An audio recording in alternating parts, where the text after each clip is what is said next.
Hello বন্ধুরা, কেমন আছো? আশা করি ভালো আছো। আমি ভালো আছি। দেখো আজকে কে এসেছে আমাদের বাড়িতে, ঠিক আছে? কমেন্টে দেখো কে এসেছে, চলে এসেছে। এমনি এমনি আসেনি গাইস, দেখো সে এসে নারিকল কুড়িয়েছে। এই দেখো বাবু, আমাদের শ্বশুর মশাই পিঠে খেতে ইচ্ছে করছে, আমাকে বলছে হবে না, তো দিতে হবে। তার জন্য দেখো 2 নম্বর মা চলে এসেছে পিঠা বানিয়ে খাবে, কারণ 1 নম্বর মা তো পারে না কিছু, তাই ও চলে এসেছে পিঠা খাওয়াবে বাবুকে। বাবু বলে দাও, কে পিঠা খাবে? কে খাবে বলো? কে খাবে? কে পিঠা খাবে? বাবু দেখো কথাটা বুঝতেই পারছে, শুধু রিটার্ন করছে।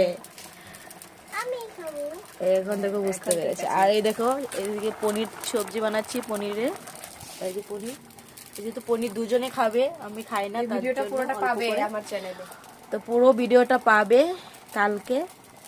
বাবুর সাথে আমিও খাবো, খেতে পারি গাইস, করতে পারি না, তার জন্য হেল্প করার জন্য চলে এসেছে, বুঝলে?